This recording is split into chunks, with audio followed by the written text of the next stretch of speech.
ती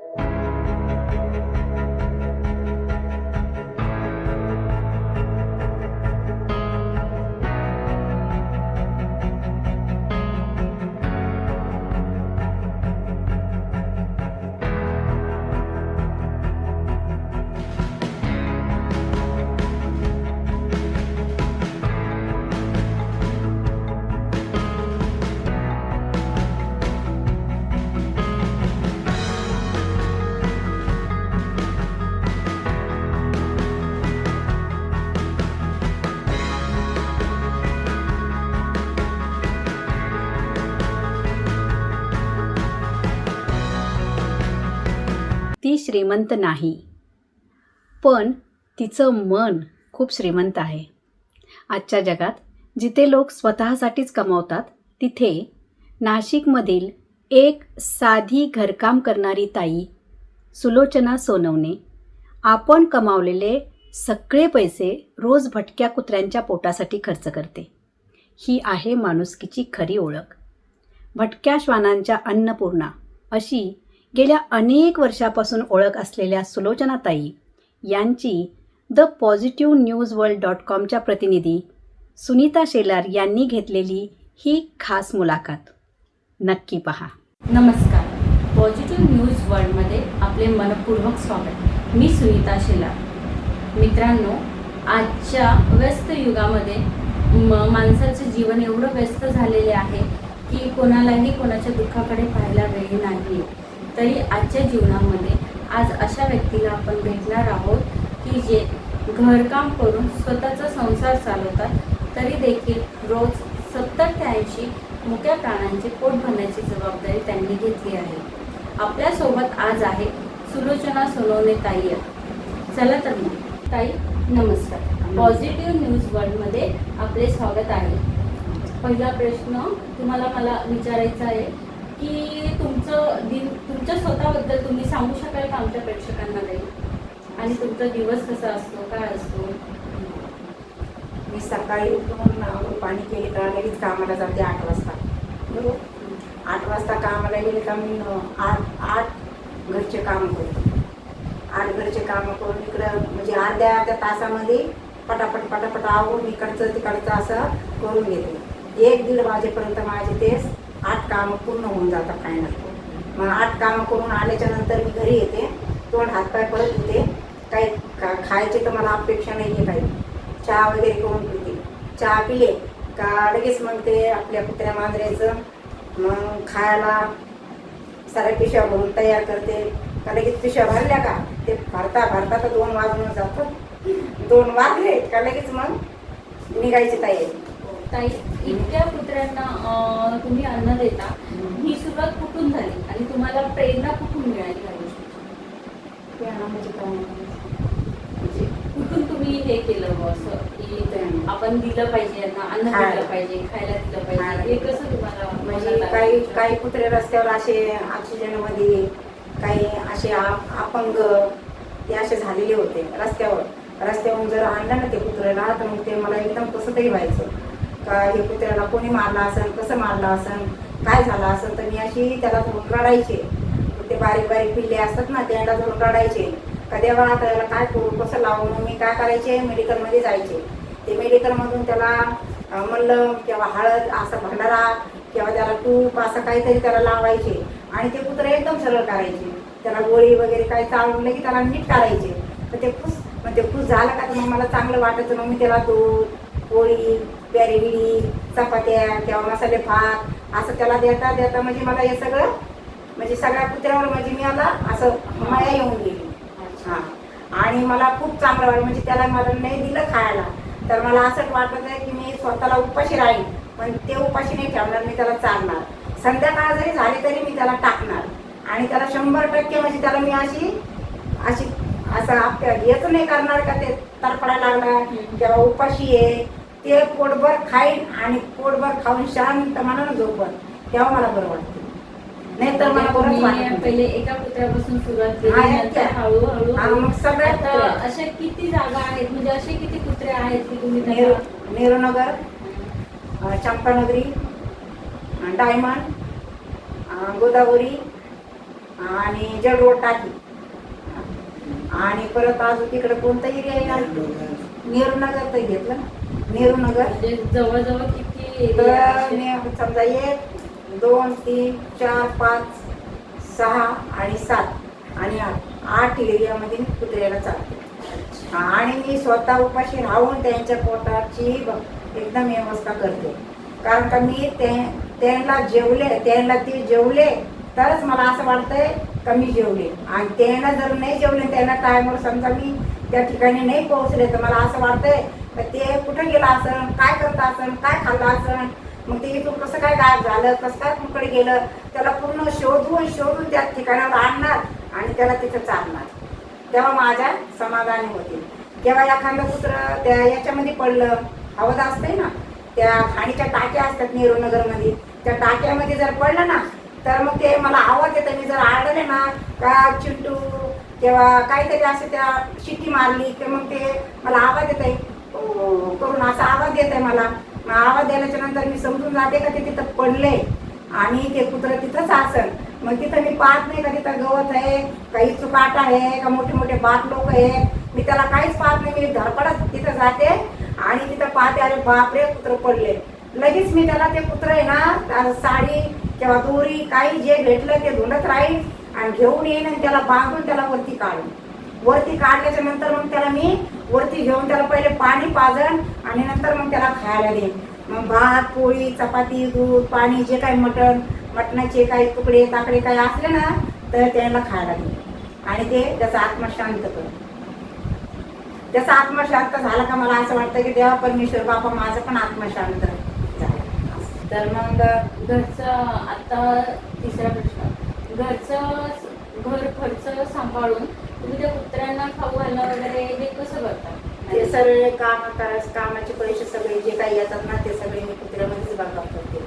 कुत्र्यांनाच चारायचं, दूध पाणी आणायचं, बिस्किटं आणायचे, कधी प्यारीगिडी आणायची, कधी चपात्या नसल्या तर प्यारीगिडी आणायची, प्यारीगिडी नसली समजा खर्च तुम्ही कसा करता म्हणजे कसं मॅनेज करतात? घर खर्च करून घरचं थोडाफार खर्च करते आणि त्याच्यातून समजा ते तर एवढं समजा मी एकटीच आहे घरामध्ये खायला. तर एकटीला काय समजा जे खाल्लं तर खाल्लं, नाही खाल्लं पण चहा पाणी हे सगळं काही चालू राहते, दूध पाणी आणणं चालू राहते. पण मग थोडंसं आपल्यासाठी करते, बाकीचं मग हे सगळं कुत्र्यांना टाकते.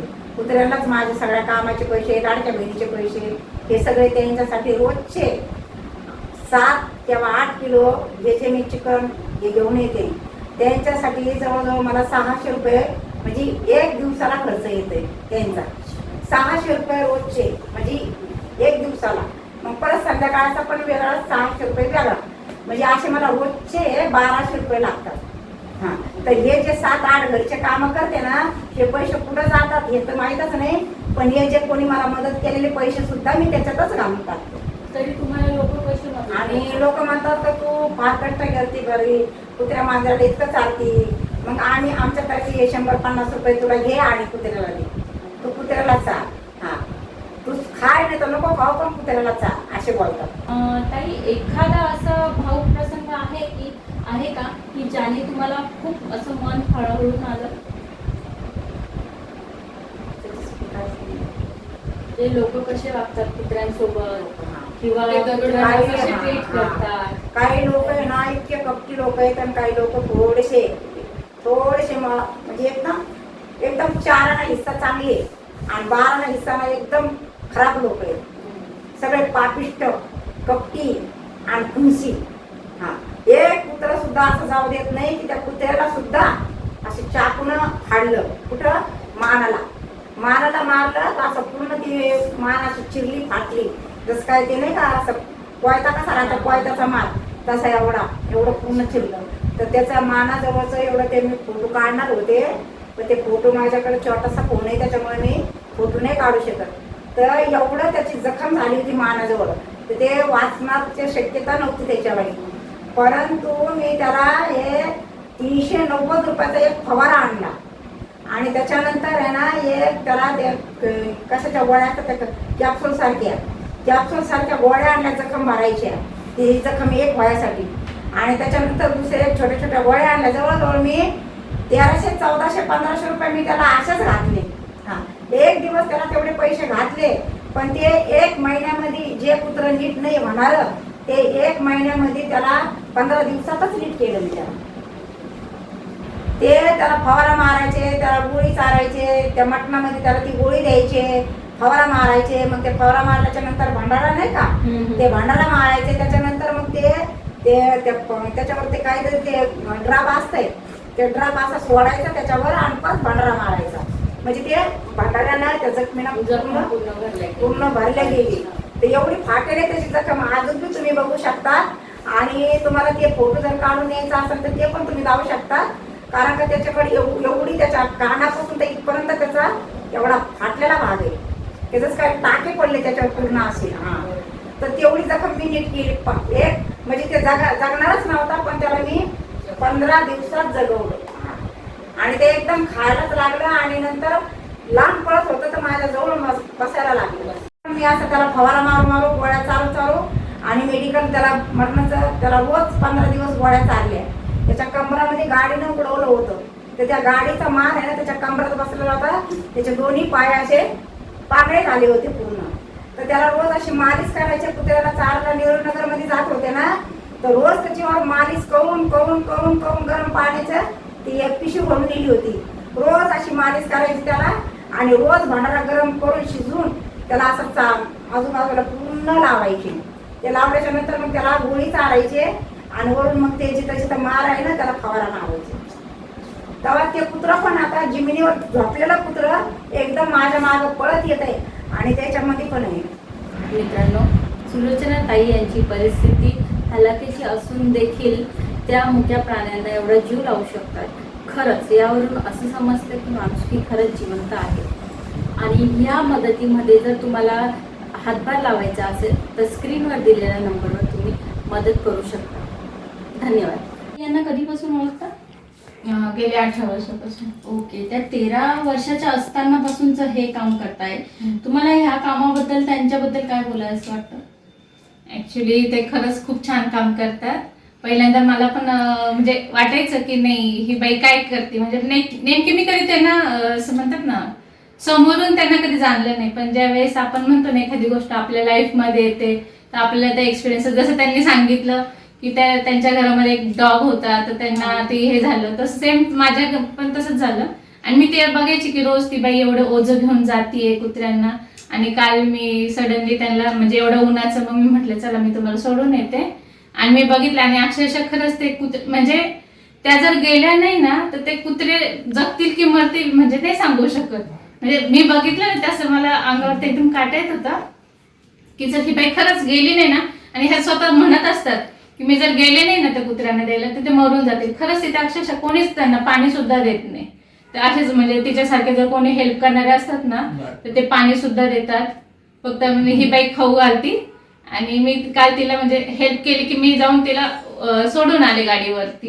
कारण तिचं एवढं ओझं होतं ना, कारण एवढं उन्हाचं जायचं आपल्यालाच म्हणजे 5 मिनिटं आपल्याला गाडीवरती लागतील, त्यांना जायला अर्धा ते पाऊण तास लागतो. कारण त्यांच्या पायाला थोडंसं हे झालेलं आहे ना, त्याच्यामुळे त्यांना जास्त वेळ लागतो. म्हटलं जाऊन दे मी तरी बघते.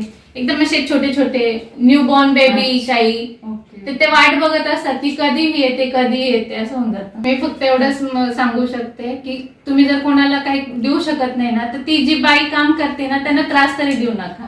आणि मुक्या जनावरांना त्यांना समजत नाही ना की काय चांगलंय काय नाही, पण तुम्ही तर मनुष्य आहे ना तर तुम्हाला तर समजतं ना आपण काय करायचं. एखाद्याला दगड मारू नका, त्याचं झोपलेलं आहे त्याला उठवू नका. पाणी तुम्ही कमीत कमी जर तुम्हाला ताण लागते तर त्या मुक्या जनावरांना पण ताण लागते तर तुम्ही पाण्याची सोय करू शकता. नका तुम्ही खाऊ घालू, पण ती करते ना तिला रोकू नका. माझं एवढंच म्हणणं आहे. आपका नाम? मेरा नाम महक है. अच्छा, ये आंटी जो काम करती है उसके बारे में आप बता सकते हैं? ये आंटी बहुत दिन रात मेहनत करती है, मतलब किसके घर पे काम करती है, फिर उनको मतलब इतनी इनकम नहीं है जितना वो दूसरों के ऊपर स्पेंड कर देती है. और उनकी इतनी गरीब परिस्थिति होके भी वो उनके अंदर ह्यूमैनिटी है. बाकी लोग अमीर होके उनको थोड़ा भी मतलब ऐसा नहीं है, वो क्या करते हैं कुत्तों बुलाते इधर आओ बाद में पत्थर मारते. ये कौन सा सेंस हुआ. और उनको इतना भी नहीं है कि अगर उनसे पानी नहीं रखा जा रहा हम पानी रख रहे, हम हमारे पैसे खर्च करके उनके लिए मटके रखते खाना देते नहीं निकलो इधर से, ऐसा मत करो। ये सब उनको गंदी गंदी गालियां देते हैं, उनको बोलते फिर ऐसा मत करो, ये मत करो। पानी की जो मटके रखते उठा के फेंक देते हैं, इनको गालियां देंगे, फिर वो कुत्तों को मारेंगे। वो एक का गर्दन पे बहुत लग गया था कुत्ते को। इन्होंने इनके खुद के पैसों से उस कुत्ते का इलाज किया। 2 महीने लगे, उसके गर्दन पे बहुत बड़ा जख्म था। इन्होंने फिर भी ठीक किया वो, और इन्होंने बहुत कष्ट करके उनके ऊपर मेहनत करके उनको खाना पीना खिलाते। ये नहीं रहे तो फिर उनका कोई खिलाएगा नहीं खाना पीना, फिर उनकी डेथ हो जाएगी, ऑब्वियस चीज है। और इनके वजह से ना जाने मतलब 100-150 कितने तो भी कुत्ते जी रहे हैं और अच्छी जिंदगी जी रहे इनके वजह से। और हमारा बस इतना ही कि लोग जो इनको तंग करते हैं ना वो ना करे, मेन इतना ही मोटिव है हमारा, बाकी कुछ नहीं है। आएंगे बोलेंगे इधर बैठ मत, इधर से जा मत, ये मत कर, ये सब चीजें ऑब्वियसली गलत है। क्योंकि अगर तुमसे नहीं हो रहा जो कर रहा है ना इंसान, उसको मत रोको, उसको परेशान करोगे, इसको बोलोगे तू इधर से आ मत, ये रास्ता हमारा है, तू इधर बैठ मत, गंदगी करेगी। गंदगी कर रहे, हम खिला रहे, उठा रहे और फेंक रहे, कॉमन चीज है इतना। फिर उतना बोलना फिर सामने वाले का कुछ मतलब राइट नहीं है ना, रास्ता है वो ऑब्वियसली गवर्नमेंट एरिया, किसके घर के अंदर नहीं जाके खिला रहे, किसी के घर के सामने नहीं खिला रहे तो रास्ते पे खिला रहे, उसके ऊपर किसी का ऑब्जेक्शन लेने का राइट नहीं बनता है।